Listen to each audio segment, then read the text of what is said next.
होते हैं, डेली भी होते हैं, तो वो एक पीरियडिक एग्जामिनेशन यानी पोस्ट प्लेसमेंट एग्जामिनेशन भी वो कंटिन्यूअस जब तक वो जॉब में रहता है वो होता रहता है। इसी को हम कहते हैं ऑक्यूपेशनल हेल्थ एग्जामिनेशन।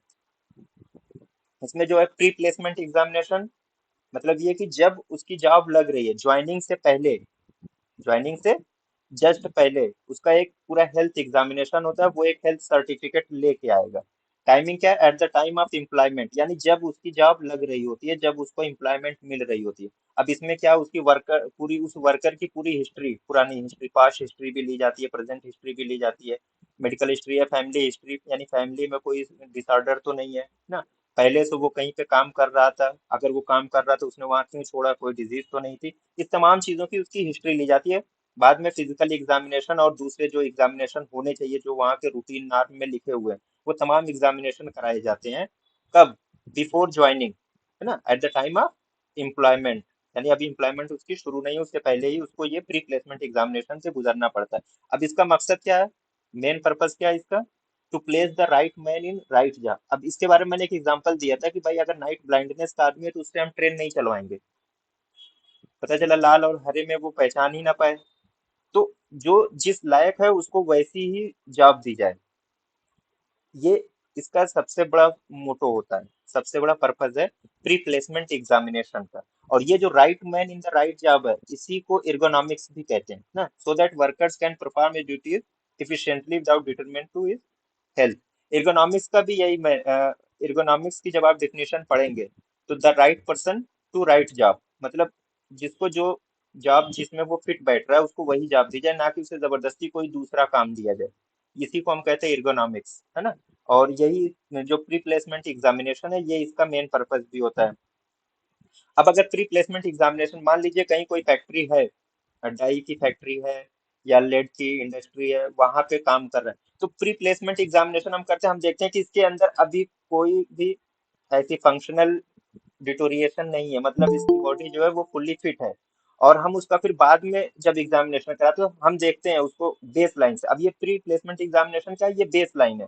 अब इसके बाद 2 महीने बाद, 6 महीने बाद जब वो उस कंपनी में काम कर रहा है तो उसके बाद हम देखते हैं कि ये जो मेटल की इंडस्ट्री है, जैसी भी इंडस्ट्री, इससे इसकी हेल्थ पे कोई इफेक्ट आया या नहीं आया, दैट मीन्स क्या हुआ, तो उसे फ्यूचर कंपैरिजन करने में आसानी होती है। और उसी से एपिडेमियोलॉजी भी निकल के आती है कि हाँ ये काम है तो इस अगर ये कोई 5 साल तक कोई ये कोल इंडस्ट्री में काम कर रहा है तो इसको जो है ऑक्यूपेशनल न्यूमोकोनियासिस हो सकती है ना। तो ये क्या है, एक एपिडेमियोलॉजी की बेसिस भी यहीं से बन जाती है। अब ये तो प्री प्लेसमेंट एग्जामिनेशन हो गया था, इसके बाद आता है पीरियाडिक पोस्ट प्लेसमेंट एग्जामिनेशन ना। Periodic post placement exam for industry, एक बार जब जॉब लग गई, आपने प्री प्लेसमेंट एग्जामिनेशन दे लिया, अब जॉब में आप हैं ना। अब ये अलग अलग इंटरवल्स पे होता रहता है, वीकली बेसिस पे, मंथली बेसिस पे, ईयरली बेसिस पे ये होता रहता है, ताकि जो वर्कर है उनकी फिजिकली उनके अंदर कोई परेशानी कोई खराबी तो नहीं आई, उनकी हेल्थ जो है वो अप्रोप्रिएट है नहीं है, mentally they are sound or not, ये तमाम चीजें चेक करने के लिए जो पीरियाडिक पोस्ट प्लेसमेंट एग्जामिनेशन कराए जाते हैं। इसकी फ्रीक्वेंसी क्या है और इसका मोटो क्या होता है, इसका मेन मकसद क्या होता है, अगर वो हेल्थ से वो थोड़ा सा भी डिपार्चर हो गया है उसका, अर्लीस्ट हम क्या करें, उसको डिटेक्ट कर लें, उसकी जो डिजीज अगर कोई कंडीशन डेवलप हो रही है तो अर्लीस्ट हम उसकी डिजीज को डिटेक्ट कर लें और फौरन जो है उसका ट्रीटमेंट करें। दैट मीन्स कि क्या होगा, अर्ली डायग्नोसिस एंड ट्रीटमेंट किस लेवल का प्रिवेंशन होगा, सेकेंडरी। सेकेंडरी लेवल का प्रिवेंशन है। और यही इसका ऑब्जेक्टिव है, जो periodic post placement medical examination है, ये इसका ऑब्जेक्टिव है, being early diagnosis and prompt treatment, that is secondary level of prevention. अब इसकी फ्रीक्वेंसी क्या होगी, एनुअली, ज्यादातर जो ऑक्यूपेशनल एक्सपोजर्स हैं उनके लिए ईयरली बेसिस पे एक बार कराया जाता है। लेड है, रेडियम या डाई स्टफ, जो एनिलीन डाई या दूसरे डाइक्रोमेट्स, सॉरी डाइक्रोमेट्स ना, एनिलीन है, बीटा नेफ्थलीन है, यहाँ की जो इंडस्ट्रीज हैं इनके लिए मंथली बेसिस पे एग्जामिनेशन किया जाता है क्योंकि ये हजार्डस है। और डाइक्रोमेट एक्सपोजर के लिए डेली की डेली इनकम एग्जामिनेशन किया जाता है वर्कर्स का। तो ये क्या, ये फ्रीक्वेंसी है और इसका सिर्फ जो ऑब्जेक्टिव है या मेन पर्पज है वो यही है कि अगर मान लीजिए कोई डिजीज डेवलप हो रही है तो उसको अर्लीस्ट स्टेज में डायग्नोस करके उसका फॉरन ट्रीटमेंट किया जाए ना, विद प्रॉम्प्ट ट्रीटमेंट। और ये जो चीज आती है periodic post placement medical examination, that is secondary level of prevention है ना। सेकेंडरी लेवल ऑफ प्रिवेंशन में ये आता है, ऑक्यूपेशनल हेल्थ एग्जामिनेशन। अब आइए फैक्ट्रीज एक्ट 1948, अब इसको याद रखिएगा। फैक्ट्रीज एक्ट जो है, दो एक्ट ऐसे थे जो 1948 में पास हुए, एक तो फैक्ट्रीज एक्ट, दूसरा इम्प्लाइज स्टेट इंश्योरेंस एक्ट, ना। तो नाउ फैक्ट्रीज एक्ट पास हुआ। फैक्ट्री की डिफिनीशन क्या होती है, फैक्ट्री हम किसे कहते हैं, सबसे पहली चीज तो ध्यान रखिएगा। कहीं पे भी कोई भी आप फैक्ट्री का मतलब, अब वो जहन में आ जाता है बहुत बड़ी जगह है, बहुत सारी मशीनरी, नहीं। फैक्ट्री की जो एक्चुअल डिफिनीशन है अकॉर्डिंग टू दिस एक्ट, कि कहीं पे भी अगर मशीनरी पे काम हो रहा है और 10 से ज्यादा लोग काम कर रहे हैं, जहाँ पे बहुत सारी मशीन्स लगी हुई हैं, मशीन के थ्रू काम हो रहा है और 10 से ज्यादा लोग, मोर देन 10% आर वर्किंग, तो उसको हम कहेंगे फैक्ट्री। और जहाँ पे मैनुअली वर्क किया जा रहा है, हाथों से काम हो रहा है, मशीन का काम नहीं है, तो वहाँ एटलीस्ट 20% या 20%, 20 लोग या उससे ज्यादा काम करने चाहिए, तब उसको फैक्ट्री कहा जाता है। यानी विदाउट मशीनरी 20% या उससे ज्यादा, और विद मशीनरी मोर देन 10%, ना, उसको हम कहते हैं फैक्ट्री। ये इसकी डिफिनेशन है ना। implying 10 or more persons where power is used। Power is use का मतलब वही है जहां पे मशीन का काम हो रहा है, जहां पे मशीनरी वर्क कर रही है। And 20 or more person where power is not use, जहां पे मशीनरी का वर्क नहीं, मैनुअली वर्क हो रहा है, वहां पे एटलीस्ट 20 या उससे ज्यादा लोग काम करने चाहिए, तब हम उसको कहेंगे कि ये फैक्ट्री है। नाउ फैक्ट्री में काम कैसे किया जाए इस एक्ट के तहत, कि किनको काम मिलना चाहिए, किनको काम नहीं मिलना चाहिए, किनको कितना काम करना है, वर्क रिलेटेड नॉर्म्स जिनको हम कहते हैं। तो इसमें एक चीज है, एम्प्लॉयमेंट ऑफ यंगर पर्सन, है ना, यंग पर्सन। इस फैक्ट्रीज एक्ट ने क्या कहा कि अगर कोई 14 ईयर्स या उससे कम है, 14 ईयर्स या उससे कम है, तो इनको काम नहीं दिया जाएगा, दे आर रिस्ट्रिक्टेड। इनको फैक्ट्रीज में काम नहीं मिलना है अगर वो 14 साल या उससे कम का है, कोई भी पर्सन, चाहे मेल हो या फीमेल हो। अगर लेस देन 14 ईयर्स का है तो they should not be employed, उनको काम नहीं मिलना है। पहली चीज ये हो गई, दे आर प्रोहिबिटेड। ठीक, ये तो पहला हुआ। दूसरा क्या था, 15 to 18 years old adolescents to be declared fit by certificate. पहले इनको अपनी फिटनेस सर्टिफिकेट लेके आनी है, अगर वो 15 से 18 साल का एडोलसेंट में आए। और इसको कब वर्क करना है, ड्यूरिंग डे टाइम, सिर्फ और सिर्फ डे टाइम में ही इसे काम करना है, 6 AM to 7 PM के बीच में ही। एडोलसेंट एज ग्रुप जो 15 to 18 ईयर्स की है, पहले तो इन्हें क्या करना है, फिटनेस सर्टिफिकेट लेके आना है कहीं से, और उसके बाद इनको काम मिलना भी है तो डे टाइम में मिलना है। और वो स्पेसिफिक टाइम दे दी गई, 6 AM to 7 PM तक। और कुछ ऐसे डेंजरस ऑक्यूपेशन है, लाइक कहीं पे मशीनरी वर्क हो रहा है और ड्यूरिंग वर्किंग आवर होता है ना, कभी कभी उसमें ऑयलिंग की जाती है, लुब्रिकेटिंग की जाती है, या उनके कोई एक पार्ट है उनको रिमूव किया जाता है, या उसमें कुछ आ गया तो उसको सही किया जाता है वर्किंग आवर में। तो ऐसी जगहों पे चाहे वुमेन हो या एडोलसेंट हो, इनको काम नहीं दिया जा सकता ना। मतलब इनके लिए बहुत ज्यादा सेफ्टी मेजरमेंट लिए गए, वर्क रिलेटेड ना। अब इससे ज्यादा इंपॉर्टेंट चीज ये है, वर्क आवर्स। वर्क आवर्स कितना काम करना है, तो जो एडोलसेंट एज ग्रुप है, यानी यही 15 से 18 साल का, इसके लिए मैक्सिमम जो है पर डे जो है 4.5 आवर्स, 4.5 घंटे से ज्यादा ये एक दिन में काम नहीं कर सकता। दूसरे, इसको काम कब तक करना है, सिर्फ डे टाइम में करना है, बिटवीन 6 AM to 7 PM। और पर वीक जो है 48 आवर्स। अब ये देखिए, बोल्ड करने का मकसद क्या था, कि ये पिछली बार भी पढ़ाया था और ये क्वेश्चन इस बार एग्जाम में आया हुआ था, है ना। Maximum including over time, over time के साथ एक हफ्ते में कितना काम कर सकता है एक आदमी, नॉर्मल पर्सन, 60 आवर्स। 60 घंटे से ज्यादा काम नहीं कर सकता। कुछ लोग 56 आवर्स भी लगा के आए थे, कुछ लोग 48 आवर्स भी लगाए थे। तो यूजुअली जो है नॉर्मल वर्किंग आवर जो है वो 48 आवर्स का है। अब क्यों, आमतौर से कहीं पे भी आप काम करते हैं तो एक दिन में आपका वर्किंग आवर कितने घंटे का होता है, 8 आवर्स का होता है। नॉर्मल वर्किंग आवर जो है वो 8 घंटे का होता है। और वीकली बेसिस पे हम कहें तो एक दिन संडे का निकल जाता है, 6 दिन काम करना होता है। सिर्फ कितने दिन, 6 दिन। तो नॉर्मल जो वर्किंग आवर होता है वो 48 आवर्स का होता है। और जब ओवर टाइम कराया जाता है तो ओवर टाइम यूजुअली जो है वो 2 आवर्स का होता है, इससे ज्यादा का नहीं होता है। अब ये अलग बात है कि लोग उससे ज्यादा कर लें, करवा लें, लेकिन अकॉर्डिंग टू फैक्ट्रीज है 2 घंटे का ओवर टाइम होता है ना। ये आया 12 आवर, और जोड़ दीजिए इसमें, तो टोटल 60 आवर्स। अब इसको लोगों ने किस पैमाने से, किस नुस्खे से, या किस मैथमेटिकल फार्मूला से किया था, बहुत सारे लोगों ने गलत भी किया था इसको। तो दो चीजें यहाँ पे याद, मैक्सिमम 60 आवर्स है पर वीक। ओवर टाइम को लेके भी अकॉर्डिंग टू फैक्ट्रीज एक्ट 60 घंटे से ज्यादा काम नहीं करा सकते। और नॉर्मल डेज में, नॉर्मल वर्किंग आवर्स में 48 आवर्स पर वीक। और एडोलसेंट जो 15 to 18 ईयर एज ग्रुप है, उसको 4.5 घंटे से ज्यादा काम नहीं करना है पर डे, है ना। तो ये जो आवर्स ऑफ वर्किंग आवर्स हैं ये इंपॉर्टेंट है। फिर लीव विथ वेजेस, मतलब वेजेस का मतलब क्या होता है, जो डेली की उसकी कमाई है। तो लीव मिलती है, कैसे मिलती है वो देखिएगा। अगर एडोलसेंट है, यानी वही 15 to 18 ईयर्स के एज ग्रुप वाला है, तो इसको हर 15 दिन के काम पे एक दिन की छुट्टी मिल सकती है विद फुल डेली वेज। मतलब उसकी जो डेली की जो उसकी सैलरी है बनती है, वो अगर 15 दिन पे एक लीव लेता है तो वो उसको सैलरी मिलेगी, उसकी सैलरी कट नहीं होगी। और इस लीव को टोटल अगर हम 365 डेज पे लेके जाएं, तो 40 डेज तक एक्यूमुलेट किया जा सकता है। 40 डेज का एक्यूमुलेशन का मतलब ये है कि इसको 40 डेज अगर ये इसने लीव नहीं ली, इसकी ये बन रही थी उसके बावजूद भी इसने लीव नहीं ली, तो इसको फुल वेज मिलेगा, इसका इसका इसको फुल वेज मिलेगा एडिशनल, अगर वो छुट्टी नहीं लेता है तो ये इसका लीव का नॉर्म है अकॉर्डिंग टू फैक्ट्रीज एक्ट। अब कुछ और चीजें लाइक जो रिकमेंडेशन है फैक्ट्रीज एक्ट का हेल्थ सेफ्टी या वेलफेयर के जरिए, तो इसमें यह है कि कितना पर वर्कर कितना स्पेस होना चाहिए, क्या क्या चीजें और होनी चाहिए। तो मिनिमम जो है 500 क्यूबिक फीट स्पेस होना चाहिए पर वर्कर। एक सेफ्टी ऑफिसर 1,000 वर्कर पे होना चाहिए। एक वेलफेयर ऑफिसर पर 500 वर्कर्स। और अगर 250 वर्कर्स या उससे ज्यादा काम कर रहे हैं किसी भी कंपनी में, किसी भी फैक्ट्री में, तो वहां पे एक कैंटीन का होना जरूरी है। और इन वर्कर्स में अगर 30 या उससे ज्यादा वुमेन वर्कर्स हैं, फीमेल वर्कर्स हैं more than 30, तो उनके लिए एक क्रेच होना चाहिए। क्रेच क्या है,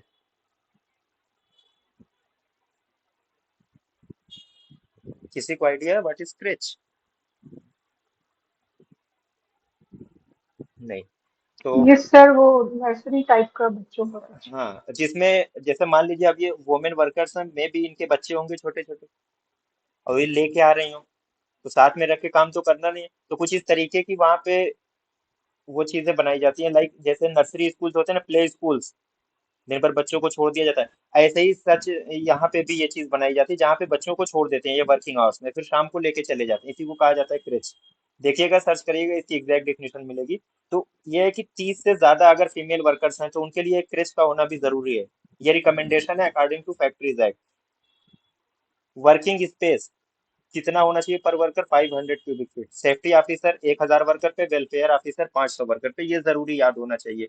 और अंडर फैक्ट्रीज एक्ट टोटल जो है 29 डिजीजेज हैं जो नोटिफिएबल हैं, 29 डिजीजेज। और उसमें से अभी जो हमने ऑक्यूपेशनल डिजीजेज पढ़ी हैं, निमोकोनियसिस जो पढ़ी, उसमें से कुछ स्पेसिफिक हैं जो नोटिफिएबल हैं under factories act. Silicosis, anthracosis, byssinosis and asbestosis, ये भी है, प्लस और बहुत सारी डिजीजेज हैं विच आर नोटिफिएबल, है ना। ये था फैक्ट्रीज एक्ट का बस एक जनरल ओवरव्यू, और यहीं से देखिए एक क्वेश्चन बन के आ गया इस साल। तो 48 घंटे और 60 घंटे तो ये जरूर याद होना चाहिए। ओवर टाइम के साथ कितना, 60 आवर्स पर वीक। और यूजुअल जो है अगर हम बात करें तो 48 आवर्स पर वीक।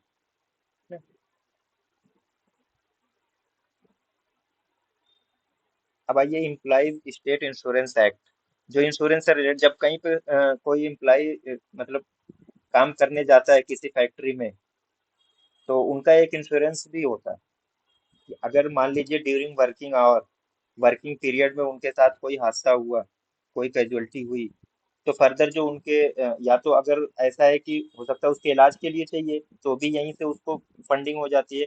या अगर ऐसी कैजुअलिटी होगी कि उसकी डेथ हो गई, तो फिर उसके जो ऑफ स्प्रिंग या उसकी जो वाइफ है या उनके जो रिलेटिव्स हैं, उनके लिए वो चीज़ होती है इंश्योरेंस में। तो ये एक्ट भी उसी वक्त पास हुआ था 1948 में। और कुछ गाइडलाइंस इसमें बाद में भी आई, लाइक 2015 में आई थी, वो उसी से रिलेटेड देखेंगे। ये साई एक्ट क्या है, ये जो है इंडिया में अगर देखा जाए तो जो जितने भी फैक्ट्री वर्कर्स हैं या ओवरऑल जो वर्कर्स हैं, इवन प्राइवेट उसमें भी जो लोग वर्क कर रहे हैं, उनके लिए ये एक बहुत इंपॉर्टेंट मेजर है, उनके लिए, उनकी सिक्योरिटी के लिए।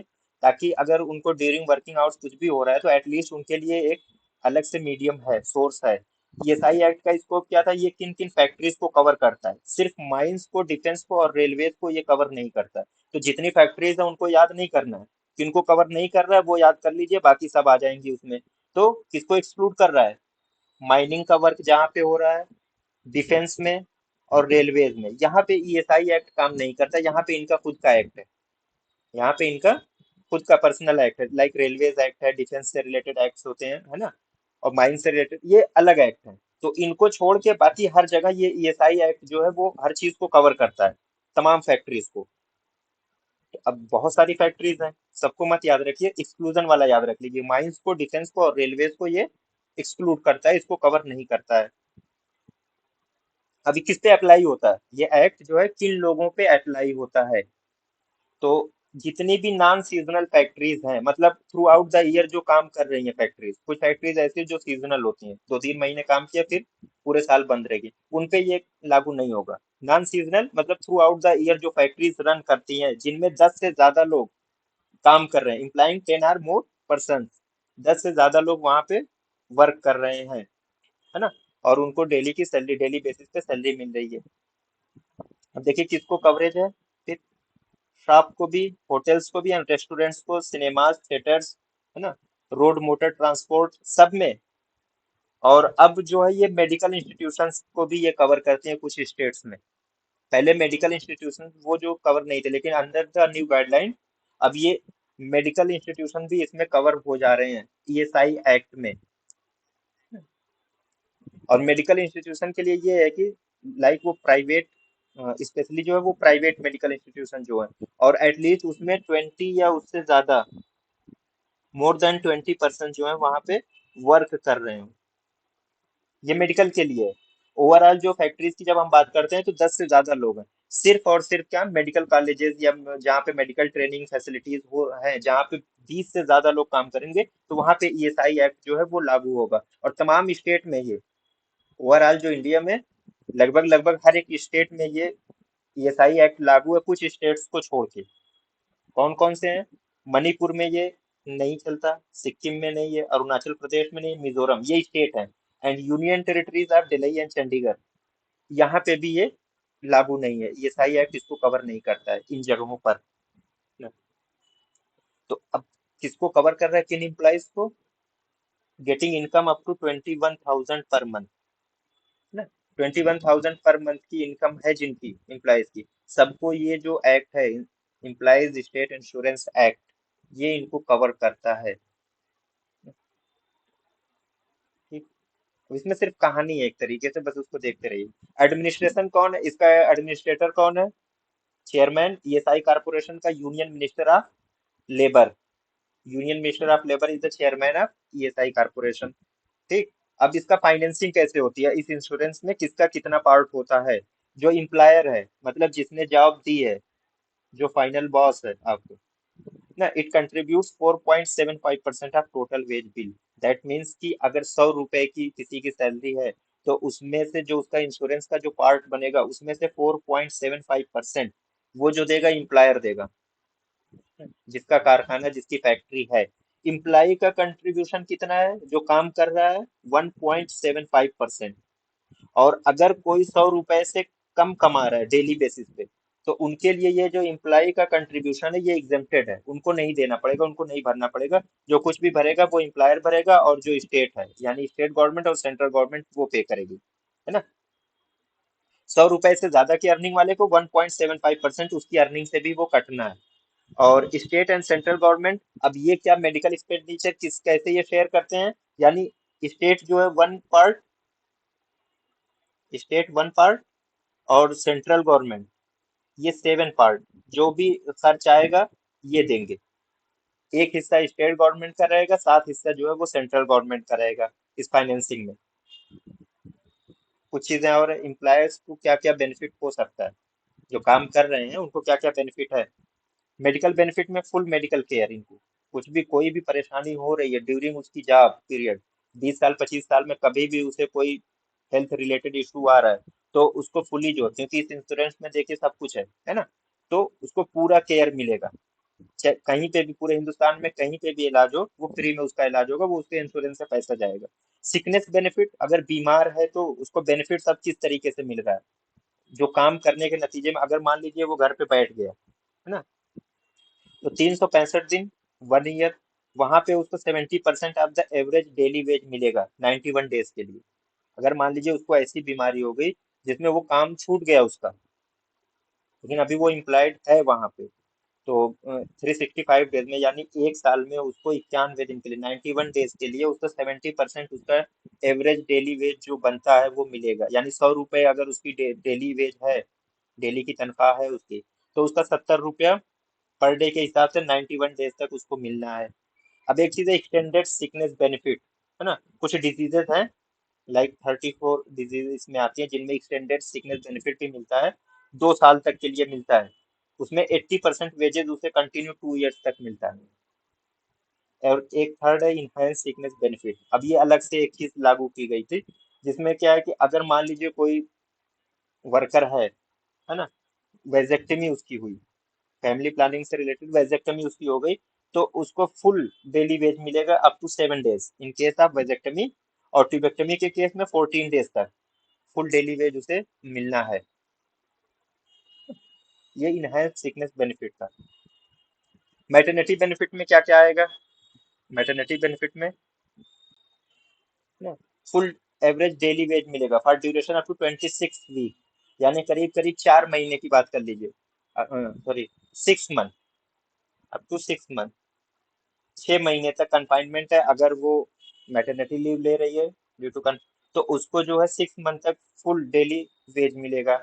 या अगर मिस कैरेज हो गया या एमटीपी उसने करवा ली तो 6 वीक तक मिलेगा, 6 हफ्ते तक।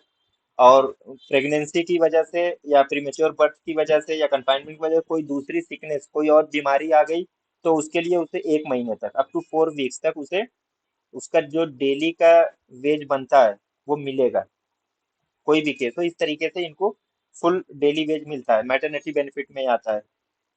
और किसी को कोई चोट लगे टेम्परेरी तौर पे, वो हो सकता है कि वो मान लीजिए उसका हाथ टूट गया या पैर टूट गया, ये क्या है, टेम्परेरी डिसेबिलिटी है, बाद में वो सही हो जाएगा। तो ऐसी कंडीशन में टेम्परेरी डिसेबलमेंट बेनिफिट में क्या मतलब 90% of the average daily veg till recovery, जब तक कि उसका हाथ या पैर सही नहीं हो जाएगा, या कोई और परेशानी हो गई जिसमें वो काम करने काबिल नहीं है अभी, तो जब तक कि वो रिकवर नहीं कर जाएगा उस परेशानी से, तब तक उसको 90% उसका जो डेली एवरेज था वेज का वो मिलता रहेगा। और अगर परमानेंट डिसेबिलिटी हो गई तो इसका बेनिफिट क्या है कि 90% of the wages for loss of earning as work out by अब मेडिकल बोर्ड ने बता दिया, मेडिकल बोर्ड ने बता दिया कि इसको अब ये परमानेंट डिसेबिलिटी है, इसको मिलना चाहिए। मेडिकल बोर्ड से पहले उसको लेके आना पड़ेगा सर्टिफिकेट। तो उसकी जो अर्निंग लॉस हो रही थी, जो उसकी अर्निंग लॉस हुई अब इसकी वजह से परमानेंट डिसेबिलिटी की वजह से, तो उसका 90% वेज उसको थ्रू आउट पीरियड मिलता रहेगा। और अगर मान लीजिए डेथ हो गई, सपोज दैट अब डेथ हो गई, तो कितना मिलना चाहिए? कैश में मिलता है। फ्यूनेरल के लिए कहते हैं, फ्यूनेरल एक्सपेंस इसको कहते हैं। अगर मान लीजिए किसी पर्सन की ड्यूरिंग वर्किंग आवर या वो जॉब पे था उसकी डेथ हो गई, तो उसको कैश बेनिफिट मिलता है उसके रिलेटिव्स को फॉर उसके फ्यूनेरल एक्सपेंसेस। तो 10,000 तक का इसमें है कि कैश नॉट एक्सीडिंग 10,000, 10,000 रुपए तक उसको कैश मिलता है फॉर फ्यूनेरल एक्सपेंसेस, यानी लास्ट का जो क्रियाक्रम करना उसके लिए। एंड रिहेबिलिटेशन बेनिफिट भी अलग से मिलता है। मान लीजिए कुछ ऐसी चोट लग गई जिसमें परमानेंट लॉस हो गया किस चीज का, कोई एनाटॉमिकल पार्ट बॉडी का था, या और मेंटली तौर पे वो फिट नहीं है, तो उसके लिए रिहेबिलिटेट भी कराया जाता है उन लोगों को, तो उसका बेनिफिट भी इसमें मिलता है। तो ये सारे बेनिफिट है under employees state insurance act. Factories act ज्यादा इंपॉर्टेंट है, वो जरूर याद रखिएगा। अब आइए मेंटल हेल्थ, इस वक्त के सबसे इमर्जिंग जो कंडीशन है वो यही है, मेंटल हेल्थ। और इसका जो सबसे बड़ा काज है मेंटल हेल्थ डिसऑर्डर्स का, organic cause, organic condition, like cerebral arteriosclerosis, कोई नियोप्लाज्म है, कोई मेटाबॉलिक डिजीज है, या कुछ एंडोक्राइन डिजीजेस भी हैं, लाइक डायबिटीज मिलाइटस है, या क्रोनिक डिजीजेज में ट्यूबरकुलोसिस है, लेप्रोसी है, एपिलेप्सी है। ये सब ऑर्गेनिक कंडीशंस है which lead to mental health disorders. और कुछ हैं हेरिडिटरी काज में, क्या शिजोफ्रेनिया, सोशियोपैथोलॉजी में वरीज है, एंजाइटी है, इमोशनल स्ट्रेस है, टेंशन, फ्रस्ट्रेशन, ये बहुत सारी चीजें जो डेली हर कोई एक्सपीरियंस करता है, इसको हम कहते हैं सोशियोपैथोलॉजिकल काज, है ना। क्रुएल्टी है, रिजेक्शन, नेग्लेक्शन, बहुत सारी चीजें। तो ये सारे काज जो है ये मेंटल हेल्थ से रिलेटेड है, मेंटल मेंटल हेल्थ डिसऑर्डर से। अब इसमें दो तीन चीजें और हैं। लाइक मेंटल हेल्थ एक्ट कब पास हुआ था इंडिया में?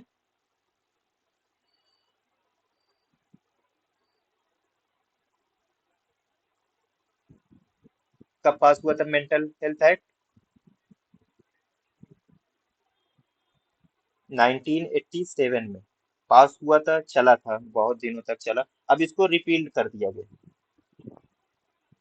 इसका मतलब समझ रहे हैं? दैट मीन्स कि अब ये इसकी कोई पावर नहीं, कोई वैल्यू नहीं, खत्म कर दिया गया। मेंटल हेल्थ एक्ट जो पास हुआ था 1987 में, तो अब क्या आया? अब आया mental health care act.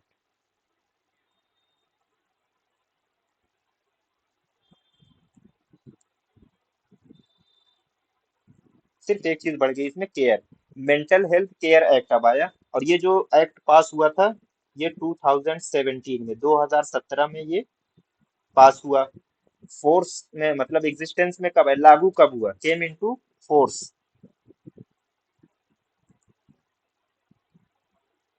Came into force in 2018, 2018 में ये लागू हो गया। एग्जैक्ट डेट अगर किसी को जानना हो तो वो सर्च कर लेगा ना। तो मेंटल हेल्थ केयर एक्ट जो पास हुआ था वो 2017 में, और कब लागू हुआ? 2018 में। केम इनटू फोर्स या केम इनटू एग्जिस्टेंस इन 2018, 2018 में ये पास हुआ। तो जो ओरिजिनल मेंटल हेल्थ एक्ट था इसको अब खत्म कर दिया गया। इसकी अब कोई वैल्यू नहीं है, कुछ नहीं है। नया जो एक्ट पास हुआ मेंटल हेल्थ केयर एक्ट, इस नाम से ये पास हुआ था 2017 में। ठीक। अब कुछ और चीजें हैं इसी से रिलेटेड। लाइक एक चीज होती है unipolar depression symptoms, mental health care का ही ये पार्ट है। और अकॉर्डिंग टू WHO, है ना, मोस्ट कॉमन काज जो डेलीज का है, जो डेलीज लॉस हो रही है, disease adjustable life year loss, that is unipolar depressive disorder. अब ये यूनिपोलर डिप्रेसिव डिसऑर्डर क्या होते हैं? इनके ये सिम्टम्स हैं। Feeling of persistent sadness, low mood और इंक्रीज इरिटेबिलिटी। कोई बहुत ज्यादा इरिटेट हो रहा हो, बहुत ज्यादा उसे दुख है किसी चीज का ना, काम करने में मन नहीं लग रहा है। और बहुत सारी जो उसकी पहले की एक्टिविटीज थी अब उसमें उसका मन नहीं लग रहा है ना। Loss of interest in hobbies और activities that someone previously enjoyed, पहले वो बहुत अच्छे से मतलब मन लगा के वो काम करता है लेकिन अब उसमें उसका दिल नहीं लग रहा। चेंज इन एपेटाइट, भूख नहीं लगना ना, या वेट गेन हो रहा हो बहुत ज्यादा, या वेट लॉस हो रहा है, तो ये सारे सिम्टम्स है यूनिपोलर डिप्रेशन सिम्टम्स के। और इसी की वजह से सबसे ज्यादा डेलीज जो है वो लॉस हो रही है। Disease adjusted disability adjusted life year, है ना, डेलीज मोस्ट कॉमन काज है यूनिपोलर डिप्रेसिव डिसऑर्डर, ये सारे उसके सिम्टम्स हैं। और इसी से रिलेटेड सबसे ज्यादा डेथ जो हो रही है ड्यू टू अल्जाइमर्स, अल्जाइमर्स की वजह से सबसे ज्यादा डेथ हो रही है ना, न्यूरोसाइकेट्रिक कंडीशन में। Most common cause of death is Alzheimer's and other dementia, इसी से रिलेटेड जो दूसरी डिमेंशियाज हैं। इंडिया में पर थाउजेंड जो है मेंटल मॉर्बिडिटी 18 to 20 पाई जा रही है ना। अब इसका डायग्नोस्टिक क्राइटेरिया क्या है? मेंटल हेल्थ डिसऑर्डर का डायग्नोस्टिक क्राइटेरिया क्या है? प्रीवियसली जो है ये DSM-4 क्राइटेरिया था। कौन सा क्राइटेरिया था?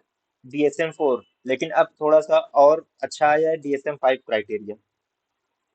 अब जो है DSM-5 क्राइटेरिया, इसका जो फुल फॉर्म है ना वो बहुत बड़ा है, diagnostic and statistical manual of mental disorder, DSM का।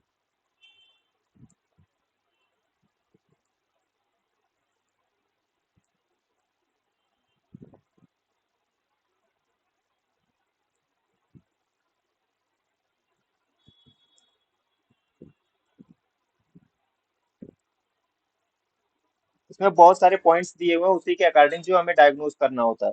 तो DSM-4 क्राइटेरिया से पहले डायग्नोसिस होती थी, अब ये थोड़ा सा अपग्रेडेड वर्जन आ गया, DSM-5 क्राइटेरिया ना, मेंटल हेल्थ डिसऑर्डर को डायग्नोज करते हैं इससे। मोस्ट कॉमन काज है डेलीज के लिए यूनिपोलर डिप्रेसिव डिसऑर्डर, और डेथ अल्जाइमर्स या उससे रिलेटेड जो अदर डिमेंशियाज हैं। अल्जाइमर डिजीज सबसे कॉमन है, most common cause of death ना। तो ये था। अब यहाँ से शुरू करते हैं दूसरी चीज, और वो जो है ना डिजास्टर मैनेजमेंट, ये ऑक्यूपेशनल हेल्थ से रिलेटेड था। अब हम डिजास्टर मैनेजमेंट शुरू करते हैं। डिजास्टर मैनेजमेंट बेसिकली जो है, डिजास्टर क्या होता है? डिजास्टर हम किसे कहते हैं? कुछ आइडिया? डिजास्टर तो हर किसी को पता होगा।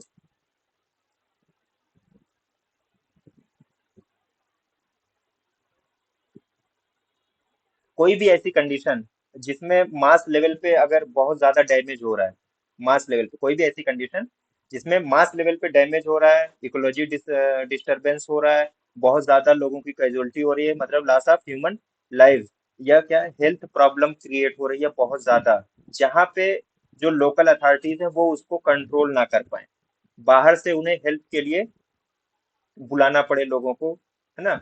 बाहर से जब हेल्प लेने की जरूरत आ गई, दैट मीन्स कि अब वो अनकंट्रोल्ड सिनेरियो है, उसी को हम कहते हैं disaster. According to WHO, any occurrence that causes damage, ecological disruption, loss of human life, or deterioration of health and health services on a scale sufficient to warrant an extraordinary response from outside the affected community or area। मतलब जिस भी community या area में इस तरीके की condition develop हो रही है, वहां की जो लोकल अथॉरिटीज है वो उसको कंट्रोल ना कर सके, उन्हें बाहर से हेल्प की जरूरत पड़ जाए उस चीज को कंट्रोल करने के लिए, तो उसको कहा जाता है डिजास्टर, है ना? डिजास्टर कहा जाता है। अब मान लीजिए डिजास्टर में ये कि मोस्ट कॉमनली नेचुरल डिजास्टर क्या है?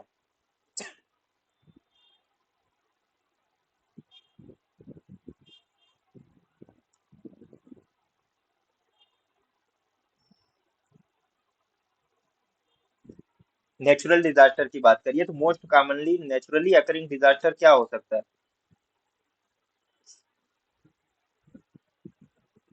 Sir flood. फ्लड, हाँ वेरी, है ना? जिसको हम कहते हैं बाढ़ आ गई, तो फ्लड जो है ये सबसे कॉमन है डिजास्टर है, नेचुरल डिजास्टर। अब इसके अलावा ड्राउट भी हो सकता है ना? अर्थक्वेक, वॉल्केनो इरप्शन, या लैंडस्लाइड, ये सारे क्या है, ये सब नेचुरल अकरिंग है। फ्लड है, ड्राउट है, लेकिन इसमें सबसे कॉमन जो नेचुरल डिजास्टर है वो फ्लड है। अब कुछ मैन मेड डिजास्टर भी है। मैन मेड डिजास्टर में आए दिन हम सुन रहे हैं क्या भाई, ट्रेन एक्सीडेंट हो गया, ये क्या है, ये एक मैन मेड डिजास्टर में आ जाएगा, ट्रेन एक्सीडेंट हो गया। या जो हम बात कर रहे हैं कि मैन मेड डिजास्टर का सबसे वर्स्ट डिजास्टर जो था वो क्या था, भोपाल गैस ट्रेजेडी।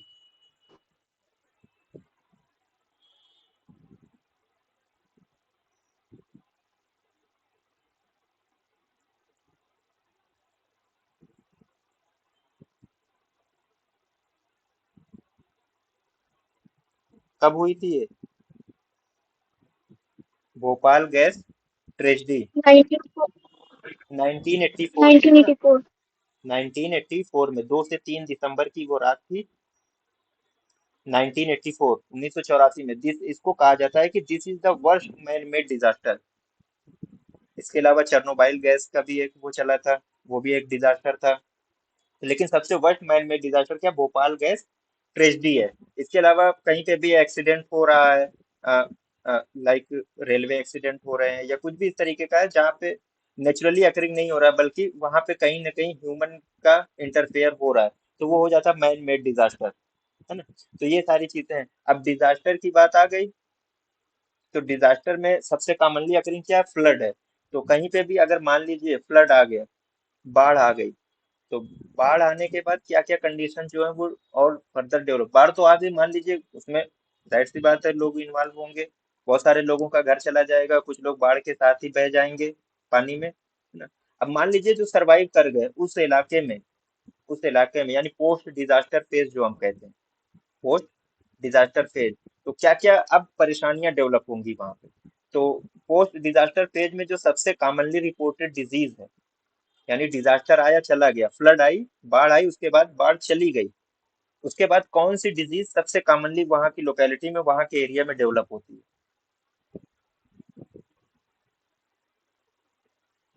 बाढ़ आई तो किस चीज को इसमें सबसे ज्यादा भाई, पानी से रिलेटेड है ना, पानी सबसे पहले गंदा होगा।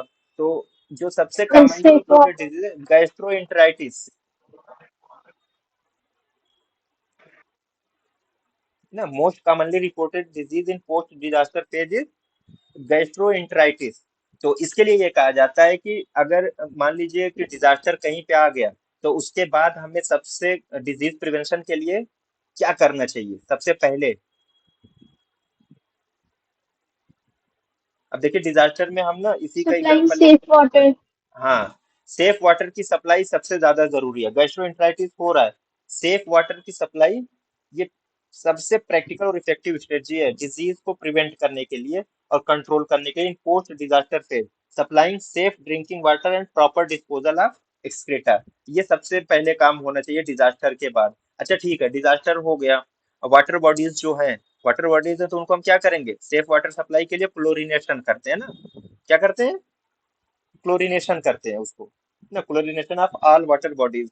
तो क्लोरीनेशन के लिए ये बताइए कि रेजिडुअल क्लोरीन कितना होना चाहिए पोस्ट डिजास्टर फेज में वाटर बॉडीज में।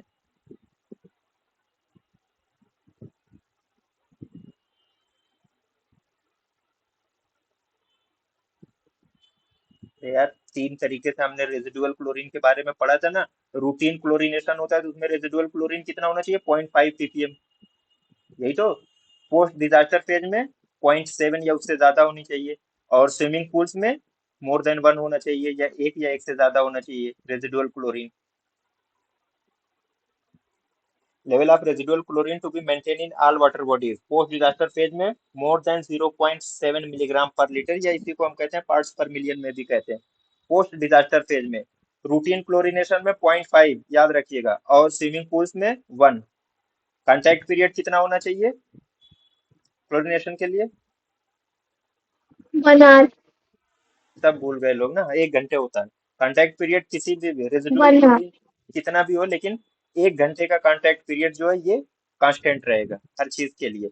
अब यहाँ पे जो है क्लोरीनेशन हम कर रहे हैं, डिजास्टर आ गया, गैस्ट्रोएंटेराइटिस हो रही है, तो एक ना बहुत कॉमन माइक्रोन्यूट्रिएंट डिफिशियंसी होती है विटामिन की। एक विटामिन की डिफिशियंसी बहुत कॉमन मिलती है डिजास्टर के बाद, और वो है विटामिन ए की डिफिशियंसी। और इसकी वजह क्या है, इसकी वजह क्या है, एक तो डायरिया हो रहा है, गैस्ट्रोएंटराइटिस है ना। विटामिन ए जो है उसकी वजह से डिप्लीट हो रही है बॉडी से, डायरिया की वजह एब्जॉर्प्शन नहीं हो पा रहा है फुल। दूसरे जो मीजल्स है वो भी विटामिन ए के स्टोर को कम करता है, एक डिजीज जो बहुत ज्यादा कॉमनली रिपोर्टेड डिजीज है, मीजल्स भी होती है बच्चों में खासतौर से, है ना। और जो रिलीफ डाइट मिल रही है, जो बाहर से डाइट्स आ रही हैं, उनमें हो सकता है कि विटामिन ए की डिफिशियंसी ऑलरेडी हो। जाहिर सी बात है, कहीं पे इस तरीके का अगर कोई चीज होती है, डिजास्टर होता है, बाढ़ आई या सूखा पड़ गया, तो वहां पे माइक्रो न्यूट्रिएंट्स के हिसाब से रिलीफ डाइट नहीं आती, बल्कि पेट भरने के लिए आती। तो क्या आएगा, नॉर्मली गेहूं चावल दाल आटा यही सब आएगा ना। अब ऐसा थोड़ी है कि भाई बीटा कैरोटीन इनको सप्लाई की जाए और सबसे पहले जो है इनको कैरेट वगैरह दिए जाएं, पपाया दिए जाए, नहीं। नॉर्मली क्या है कि मतलब लोग जिंदा रहें, है ना। तो इसलिए जो रिलीफ डाइट्स होती हैं उनमें इस चीज की सप्लाई नहीं होती है, तो इसलिए सबसे बड़ी वजह ये भी है एक, vitamin A deficiency. It occurs due to deficient relief diets, measles and diarrhoea, है ना। विटामिन ए डिफिशियंसी जो है सबसे कॉमनली रिपोर्टेड माइक्रोन्यूट्रिएंट डिफिशियंसी है इन पोस्ट डिजास्टर फेज। और बहुत सारी और डिफिशियंसीज हैं, अदर न्यूट्रिएंट डिफिशियंसीज हैं। उसमें विटामिन सी की भी डिफिशियंसी, जिससे स्कर्वी हो जाता है, एनीमिया की डिफिशियंसी या पेलाग्रा हो जाता है due to vitamin B3 deficiency, niacin की डिफिशियंसी से। अब एक क्वेश्चन कभी कभी पूछा जाता है कि वैक्सीनेशन का क्या रोल है पोस्ट डिजास्टर फेज में, कि वैक्सीनेट कराएंगे या नहीं कराएंगे मास लेवल पे। तो सिर्फ और सिर्फ वैक्सीनेशन के लिए डब्ल्यूएचओ ने सिर्फ एक वैक्सीन को परमिट किया कि इसकी हम पोस्ट डिजास्टर फेज में हम वैक्सीनेट करा सकते हैं मास लेवल पे, वो भी सिर्फ बच्चों को, that is measles vaccine. Measles की वैक्सीन, इसको वैक्सीनेट कराया जा सकता है बच्चों के लिए, वैक्सीनेशन के लिए इसने परमिट दे दी कि पोस्ट डिजास्टर फेज में मीजल्स वैक्सीनेशन आप मास लेवल पे करा सकते हैं। अब ये है कि और लोगों को लाइक भाई मलेरिया या टाइफाइड, इनका वैक्सीनेशन क्यों नहीं कराया जाएगा। तो सबसे बड़ी चीज ये है कि ना इनकी मल्टीपल डोजेस चाहिए, और ये इतना इफेक्टिव भी नहीं है मलेरिया एंड टाइफाइड के लिए पोस्ट डिजास्टर फेज में। तो इनको सिर्फ और सिर्फ जो हेल्थ केयर वर्कर्स हैं, हेल्थ केयर वर्कर्स, उनके लिए अलाउ है कि मलेरिया और टाइफाइड की वैक्सीन इन्हें दी जाए। अदरवाइज जो है जनरल पॉपुलेशन में पोस्ट डिजास्टर फेज में सिर्फ और सिर्फ मीजल्स की वैक्सीन बच्चों के लिए डब्ल्यूएचओ ने कहा कि हाँ ये कर सकते हैं, अदरवाइज बाकी तमाम वैक्सीनेशन वहां पे नहीं किए जाते।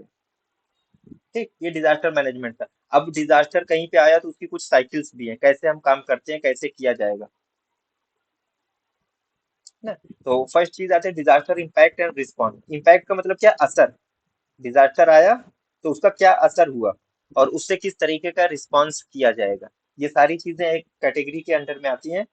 Search, rescue and first aid. पहले कहीं पे भी, अगर कहीं पे किसी भी तरीके का डिजास्टर, मान मान लीजिए वॉल्केनो इरप्शन हो गया या अर्थक्वेक आ गए, फ्लडिंग आ गई, है ना। तो यहाँ पे क्या होगा, बहुत मास लेवल पे लोग जो हो सकता है कि अपने घरों से बेघर हो जाएं, इधर उधर भटक जाएं, है ना, बच्चे कहीं और पड़े हुए हैं, ना, लोग अपना घर छोड़ के निकल गए।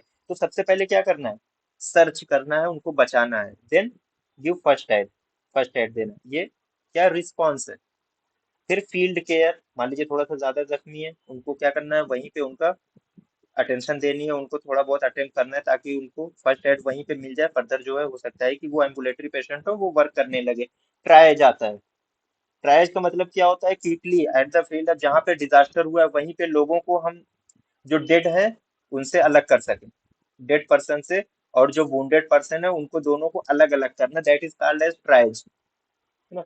टैगिंग, टैगिंग में हम क्या करते हैं, टैगिंग में हम कलर कोडिंग जो करते हैं ना, लोगों को मतलब अलग अलग ग्रुप में इनको डिवाइड करते हैं, अलग अलग ग्रुप में डिवाइड करते हैं। हाँ, ये इसको फौरन जो है मेडिकल अटेंशन चाहिए, इसको 10 घंटे बाद भी देंगे तो भी चलेगा, इसको ना भी देंगे तो भी ये सही हो जाएगा, और इसको देना ही नहीं है, ये मर चुका है। तो दैट इज लास्ट वर्क जो है आइडेंटिफिकेशन ऑफ द डेड, ये उसी कैटेगरी में आता है। ये क्या है, ये डिजास्टर के रिस्पॉन्स में ये चीजें की जाती हैं, है ना।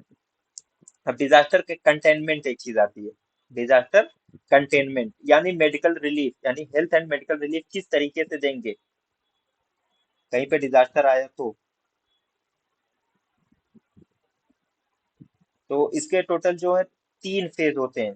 एक तो है प्राइमरी फेज, जो डिजास्टर के फौरन बाद 0 to 6 आवर्स का, यानी डिजास्टर आया उसके फौरन बाद क्या अटेंशन हो रहा है। फर्स्ट एड मेडिकल केयर फौरन के फौरन दी जाएगी जो वुंडेड पर्सन है, जिनको चोट लगी है। सेकेंड फेज जो आता है वो 6 to 24 आवर्स का आता है, फॉलो अप फेज जिसको हम कहते हैं, secondary follow up phase 6 to 24 hours का। अब इसमें जो है, जो घायल लोग हैं या जो डेड पर्सन, उनके ट्रांसपोर्ट किया जाएगा कहाँ से, जहाँ पे एक्चुअल साइट है। मान लीजिए कहीं पे ट्रेन एक्सीडेंट हुआ है, अब वहां से लोगों को भाई हॉस्पिटल भी तो भेजना है, या जिनकी डेथ डेथ हो गई है उनको भी तो ट्रांसपोर्ट करके भेजना है। तो सेकंड फेज जो आता है फॉलो अप फेज, उसको कहते हैं ट्रांसपोर्टेशन, उसमें करना है हमें। सैनिटेशन, मान लीजिए फ्लडिंग अगर हुई थी तो वहां की सैनिटेशन। एंड इम्यूनाइजेशन, इम्यूनाइजेशन में किस चीज का इम्यूनाइजेशन, मीजल्स वैक्सीन का immunisation. And tertiary clean up phase जो चलता है 1 से 60 दिन तक। अब यहाँ पे जो दूसरी इसेंशियल चाहिए, इसेंशियल जरूरतें जो कह सकते हैं हम ना, उसमें क्या है, फूड है, क्लॉथिंग है, शेल्टर असिस्टेंट है, या सोशल सर्विसेज है, एम्प्लॉयमेंट, रिहेबिलिटेशन, ये सारी चीजें, इसको हम कहते हैं टर्शियरी क्लीन अप फेज। ये डिजास्टर कंटेनमेंट का एक फेज होता है जो चलता है 3 फेज में, ये वर्क करता है। अब आइए रिहेबिलिटेशन में क्या क्या करा जाएगा। अगर मान लीजिए कहीं पे फ्लड आए, फ्लडिंग हो गई, बाढ़ से ही लेते हैं, या वल्केनो इरप्शन हो गया, हमने क्या चीज पढ़ी थी रिहेबिलिटेशन से रिलेटेड, अगर आप दिमाग में लगाएं तो क्या फोरमोस्ट स्टेप क्या होना चाहिए इसके बाद हमें, फ्लडिंग के बाद ही बता दीजिए। वाटर सप्लाई, सबसे पहले तो साफ टेक पानी वाटर की ना, साफ पानी की सप्लाई देना हमें सबसे ज्यादा जरूरी है। फिर क्या है, प्रॉपर डिस्पोजल ऑफ एक्सक्रीटा, यानी सैनिटेशन मेजर्स लेने हैं, प्लस पर्सनल हाइजीन को दुरुस्त करवाना है। फूड सेफ्टी, जो बाहर से रिलीफ डाइट आ रही है वो कंटामिनेटेड ना हो। And vector control, vector control में क्या है, हाउस फ्लाइज, मॉस्किटोज या माइट्स, इनको कंट्रोल करना है। ये सारी चीजें आती है रिहेबिलिटेशन के फेज में, ये सारी की सारी चीजें आती है रिहेबिलिटेशन के फेज में। Water supply, sanitation and personal hygiene, food safety and vector control. अब इसके बाद आता है मिटिगेशन, एक चीज आती है मिटिगेशन, इस नाम को जरा मार्क कर लीजिएगा। Measures designed to either prevent hazard from causing emergency और to lessen the effect of. अब इसको समझाता हूँ, मिटिगेशन कहते किसको। मान लीजिए आप कहीं पे भी शहर वाले इलाके में रह रहे हैं, तो आप देखते होंगे कि कुछ बिल्डिंग्स होती है जिन पे निशान लगा दिया जाता है कि ये वल्नरेबल है, दीज आर डिजास्टर प्रोन, मतलब ये नियर फ्यूचर जो है ये कोलैप्स कर सकती है, बहुत पुरानी बिल्डिंग है। या ये हो सकता है कि भाई ये अर्थक्वेक को रेजिस्ट नहीं कर पाएगी, बेहतर है कि इसमें रिजाइड ना किया जाए। जो रेजिडेंट लोग हैं उनको एडवाइस किया जाता है आप कहीं दूसरी जगह अपना मकान ले लीजिए, इस तरीके से। या कहीं पे डैम जो बने होते हैं तो हमेशा जब भी डैम के डोर्स ओपन किए जाते हैं तो पहले एक सायरन बजता है, वो लोगों को बताता है कि अब ये पानी जो है यहाँ से बहने वाला बहुत तेजी के साथ निकाला जाएगा, तो लोग जो आसपास के लोग हैं वहां से हट जाए। या कहीं पे हर साल फ्लड आ रही है, बाढ़ बहुत ज्यादा आ रही है, तो जो कोस्टल एरियाज है वहां से लोगों को क्या किया जाए, एडवाइस किया जाए, भाई आप यहाँ पे अपना घर मत बनाइए, यहाँ पे मत रहिए, यहाँ पे हर साल जो है फ्लड आती है, आपका घर बह जाएगा। या जो कोस्टल रीजन ओशन से रिलेटेड है, आप देखेंगे साइक्लोन आता है तो उससे पहले ही लोगों को बता दिया जाता है। ये क्या कर रहा है, ये उस डिजास्टर के इम्पैक्ट को कम करने की कोशिश की जा रही है। हाँ? ताकि उस इमरजेंसी के दौरान कम से कम मेहनत की जाए, ज्यादा लोग उसमें ना फंसने पाए। इसी को कहा जाता है मिटिगेशन। इसको क्या कहते हैं हम, मिटिगेशन। एंड लास्ट में जो है डिजास्टर प्रिपेयर्डनेस। अब ये जो है एनडीआरएफ का काम है ना, नेशनल डिजास्टर रिस्पांस फोर्स जिसको हम कहते हैं, एनडीआरएफ। वो डिजास्टर से, या जो लोकल अथॉरिटी है वहाँ की, वो डिजास्टर से किस तरीके की प्रिपेयरनेस रखती है, कैसे उसे, मतलब अब वहाँ पे टीचिंग से लेके हर चीज है कि यहाँ पे हमें पर्सनल भी चाहिए 10-20 लोग हर वक्त काम करने के लिए, कुछ लोग सर्विलांस पे हों जो देखते रहे कि डिजास्टर के लिए, जैसे जो साइक्लोन वगैरह आते हैं तो पहले से ही पता चल जाता है ना, बहुत पहले उठ रहा होता है तो वो लोग बता देते हैं। तो इस तरीके से ये प्रिपेयर्डनेस का काम होता है। या फ्लड आ रही है तो वहां पे जो है लोगों, कुछ ऐसे लोग ट्रेंड लोग होने चाहिए जो at the time of flood लोगों को बचा सकें, जिनको डाइविंग आती हो, बहुत सारी चीजें हैं जो डिजास्टर प्रिपेयर्डनेस के अंडर में आती है। तो ये डिजास्टर साइकिल की कुछ स्टेजेस थे। अब जो इम्पोर्टेंट चीज है, जहां से क्वेश्चन आता है और आया हुआ है, दैट इज ट्राइज ना। ट्राइज, ट्राइज कहते किसको है ना। ट्राइज मतलब कहीं पे डिजास्टर हुआ तो ट्राइज जो है बेसिकली ये होता है कि फौरन जल्दी से जल्दी हम क्या करें, इंजर्ड लोगों को हम क्लासिफाई कर सकें based on the severity of their injury. उसको हमें क्लासिफाई करना है, किसको हमें फौरन मेडिकल केयर देनी है, किसको बाद में भी देंगे तो भी चलेगा, और किसको नहीं देनी है। ये जो क्लासिफिकेशन होता है इसी को कहा जाता है ट्राइज ना। Consist of rapidly classifying the injured on the basis of severity of their injuries and livelihood of their survival. तो इसी के अकॉर्डिंग जो है हमें क्या करना है, मेडिकल इंटरवेंशन करना है। अब ट्राइज में एक चीज याद रखिएगा, फर्स्ट कम फर्स्ट सर्व कभी नहीं चलता है। लाइक इमरजेंसीज में जो चलता है कि जो पहले आया पहले देखेंगे, नहीं, किसको मेडिकल केयर की फौरन जरूरत है, अगर इसको फौरन मेडिकल केयर नहीं दी गई तो इसकी डेथ हो सकती है। ट्रायज में ये चीज फॉलो किया जाता है, आप पहले आइए बाद में आइए ये मैटर नहीं करता है ना। तो first come first serve is not followed in emergencies in case of triage, है ना।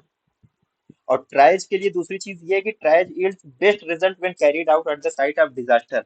जब डिजास्टर पे ही ट्रायज को कर लिया जाता है तो उससे सबसे अच्छा रिजल्ट, क्यों, क्योंकि जहां पे मान लीजिए मास डिजास्टर हुआ, मास कैजुअलिटी हुई है, बहुत ज्यादा लोग इंजर्ड है, बहुत ज्यादा लोगों की डेथ हो गई, तो सबसे पहले वहीं पे क्या करना है, हमें लोगों को अलग अलग क्लासिफाई कर देना है कि इसको फौरन मेडिकल ट्रीटमेंट चाहिए, इसको 6 आवर्स के बाद चाहिए, इसको 24 आवर में भी मिला तो भी चलेगा, और ये डेड है भाई इसको कुछ नहीं करना है, इसको बस इसको रिलेटिव्स के पास भेज देना है। तो वहीं पे अगर हमने कर लिया तो हो सकता है कि ज्यादा लोगों की जान बच जाए, ना कि सबको उठा के बस एम्बुलेंस का इंतजार करिए और भेज दीजिए, नहीं, रास्ते में ही डेथ हो जाएगी। अगर हमने वही ऑन द स्पॉट कुछ मेडिकल केयर दे दी, फर्स्ट एड दे दी, तो हो सकता है बहुत सारे लोग बच जाएंगे। तो यही चीज ट्राइज होती है। ट्राइज इसी को कहते हैं कि फौरन जो है हमें क्या करना है, लोगों को क्लासिफाई करना है अलग अलग ग्रुप्स में, ये ट्राइज का काम है। अब इसमें दो तीन टर्म है, ट्राइज सीव है एंड ट्राइज सार्ट, ये दो टर्म होते हैं। What is triage sieve and triage sort. तो ट्राइज सीव का मतलब क्या है, कि survey to separate the dead from the walking from the injured. अब जो इंजर्ड पर्सन है, जो इंजर्ड है, वहीं से हमें सर्वे करके लोगों को निकालना है, किसको, एक तो डेड पर्सन को अलग कर देना है, दूसरे जो इंजर्ड है उसमें से कितने लोग मतलब अपने हाथ पैर पे चल सकते हैं, जिनको बहुत मतलब माइनर इंजरी जिनको आई है, इसको कहा जाता है tries sieve and triage shirt. अब जो और दूसरी कैजुअलिटीज हैं, जो हमने तो एक को निकाल दिया, जो माइनर इंजरी वाले हैं उनको हमने सीव करके, सीव का मतलब क्या है, छलनी, नॉर्मल वर्ड में जो हम यूज करते हैं ना, मतलब सेपरेट करना। अब सेपरेट किसको कर रहे हैं, एक तो डेड पर्सन, भाई ये, अब इनको क्या है, इनको कोई मेडिकल केयर तो दे रही नहीं, इनको अलग कर दिया हमने। और जो इंजर्ड पर्सन थे वहां से भी हमने देख लिया कि जिनको माइनर इंजरीज, हल्के फुल्के कट लगे हैं ना, बहुत ज्यादा मेडिकल अटेंशन की जरूरत नहीं है, ये चल फिर सकते, उनको भी हमने अलग कर दिया। अब जो बची हुई कैजुअलिटीज हैं, बची हुई जो कैजुअलिटीज हैं, अब उनको अलग अलग कैटेगरीज में हमें एलोकेट करना है, that is called as triage sort. और ट्राइज सिस्टम जो मोस्टली जो वर्क करता है, 4 कलर कोड सिस्टम इसमें काम करता है। चार कलर कोडिंग इसकी होती है। कौन कौन से कलर यूज होते हैं? Red, yellow, green and black. तो रेड कलर किस चीज को डिनोट करता है? It is highest for highest priority. Red colour जो है वो हाईएस्ट प्रायोरिटी के लिए है।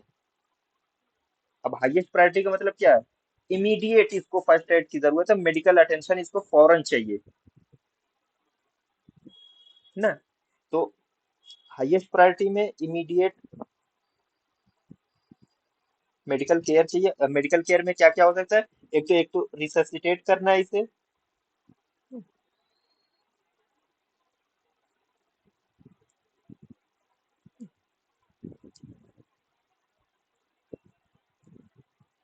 ठीक, इमीडिएट रिससिटेशन इसको चाहिए, या कोई लिम्ब या लाइफ सेविंग सर्जरी।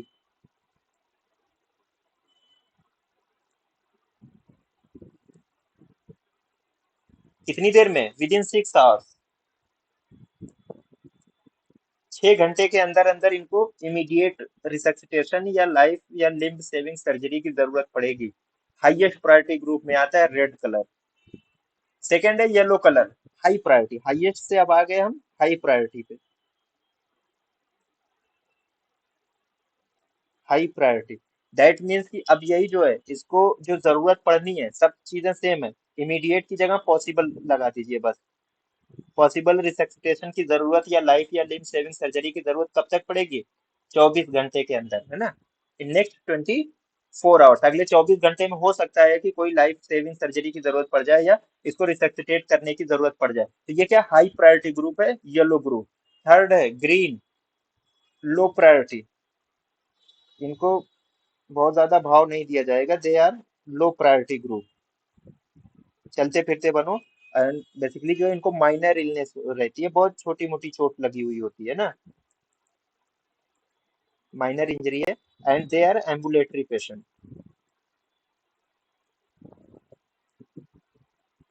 इन पे बहुत ज्यादा अटेंशन देने की जरूरत नहीं, लो प्रायोरिटी ग्रुप है। एंड लास्ट जो आता है ब्लैक। ब्लैक के लिए क्या है? लीस्ट प्रायोरिटी ग्रुप है ये।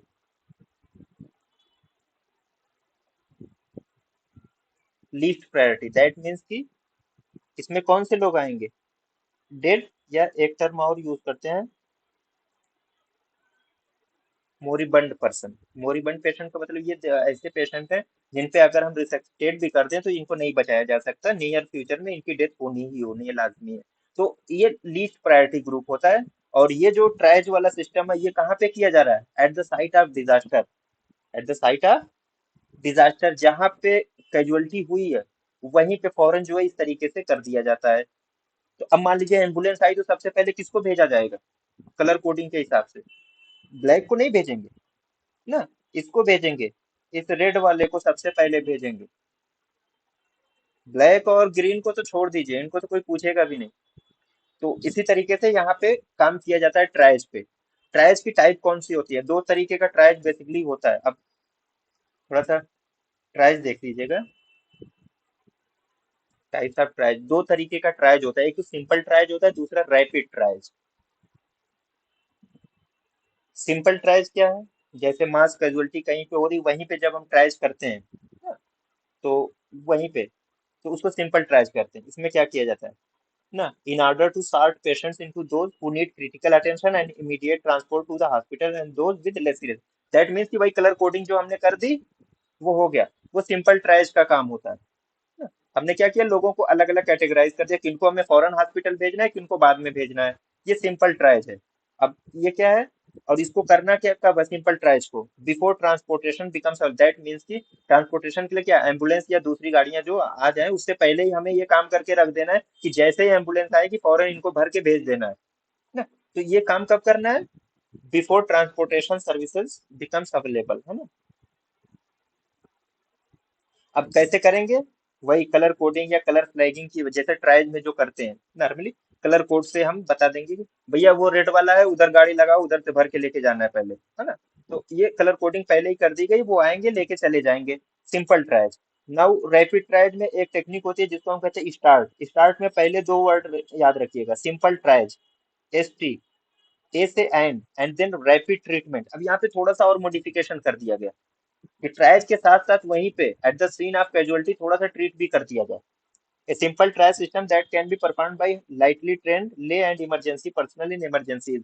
मतलब वो वहां पे पहुंचे, हो सकता है कि ट्रांसपोर्टेशन थोड़ी देर बाद आए, तो तब तक के लिए थोड़ा सा फर्स्ट एड भी दे दिया जाए। इसको कहा जाता है रैपिड ट्रायज, यानी सिंपल ट्रायज का ही एक थोड़ा सा अपग्रेडेड वर्जन है। ऐसा नहीं है कि इसमें जो एक्चुअल हॉस्पिटल है उनके काम को सुपरसीड कर दिया जाए या उनके काम को कम कर दिया जाए, नहीं। बल्कि ये है कि इससे और ज्यादा लोगों को बचाया जा सकता है, बस इसका ये मकसद था रैपिड ट्रायज का। कि कहीं पे मान लीजिए ट्रेन एक्सीडेंट हुआ या बस एक्सीडेंट हुआ या कुछ इस तरीके का एक्सीडेंट हुआ। अब ट्रेन एक्सीडेंट हो सकता है ऐसी जगह पे हो गया हो जहाँ पे बहुत दूर दूर तक आबादी ही ना हो, तो कुछ लोग पहले पहुंच जाएंगे जो लाइटली ट्रेंड होंगे, या यूं कह लीजिए कि जो वार्ड बॉयज होते हैं, नर्सेज होती हैं, उनको भेज दिया गया कहाँ पे, जहाँ पे ट्रेन एक्सीडेंट हुआ, तो वो फौरन जो है एक तो ट्रायल भी कर रहे हैं, साथ में ही देख रहे हैं कि भाई अभी हो सकता है कि 6 घंटे 7 घंटे लगे एम्बुलेंस आने में या दूसरा ट्रांसपोर्टेशन आने में, तो तब तक के लिए उनको फर्स्ट एड दे दिया जाए। तो फर्स्ट एड देने से क्या होगा कि हो सकता है कि उनकी पॉसिबिलिटी ज्यादा हो बचने की, है ना? तो ये चीज होगी रैपिड ट्रायल। अब एक ट्रायल और यूज होता है, खास तौर से पहले बहुत यूज होता था, अब इसका यूज कम हो गया। इसमें थोड़ा सा अलग कंडीशन है। अभी हमने देखा कि रेड कलर वाले को हमने पहले भेज दिया और पहले भेजना है उसको। अब यहाँ पे उल्टा चलेगा, यहाँ पे ग्रीन कलर वालों को पहले अटेंशन देनी है। अब ये चीजें जो होती है ना, इसको हम कहते हैं रिवर्स ट्रायज। ये तो स्टैंडर्ड प्रैक्टिस से जस्ट अलग है। रिवर्स ट्रायज का मतलब ये है, अभी हमने रेड कलर वाले को पहले भेज रहे थे, यहाँ पे ग्रीन जिसको हम बहुत लो प्रायोरिटी का रख रहे हैं, उसको सबसे हाई प्रायोरिटी पे रख दिया गया। इसीलिए इसको रिवर्स ट्रायज कहते हैं। खासतौर से कहीं पे वार हो रहा हो, पहले जो है पहले जमाने में जो है जंग होती थी, तो भाई वहां पे क्या, तलवार से जंग होती थी, पर्सन पर्सन पर्सन जंग होती थी। ये नहीं कि अब भाई एरोप्लेन कहीं पे भी बम गिरा दो, ये ऐसी चीज नहीं है।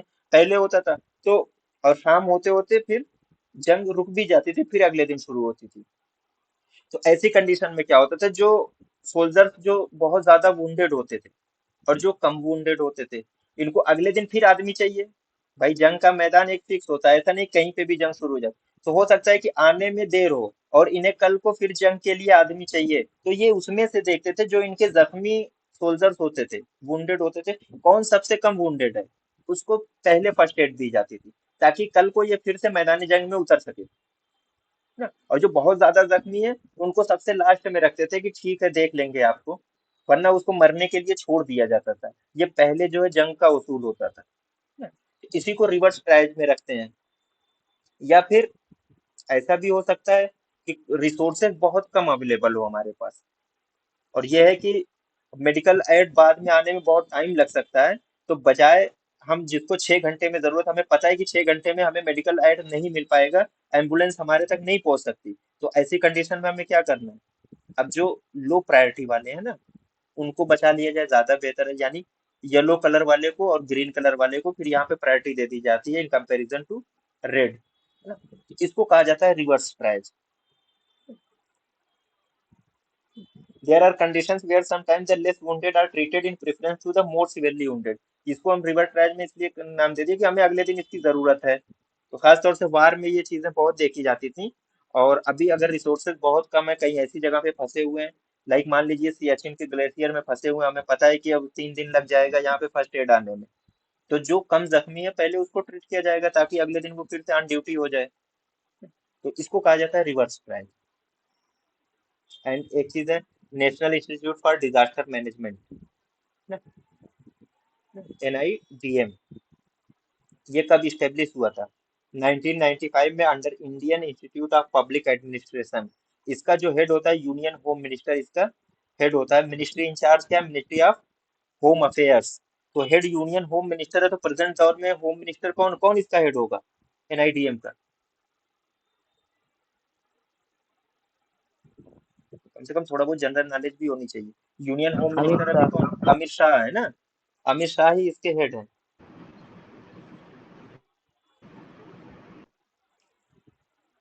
इसका काम क्या है, पर्पस क्या है, to work as a think tank for government by providing assistance in policy formulation. Policy बनाना है किसके लिए, डिजास्टर मैनेजमेंट के लिए। And to facilitate in reducing the impact of disaster, यानी डिजास्टर प्रिपेयरनेस और डिजास्टर मिटिगेशन, मिटिगेशन जो term था उसके लिए। मिटिगेशन समझ में आ गया ना क्या चीज होती है।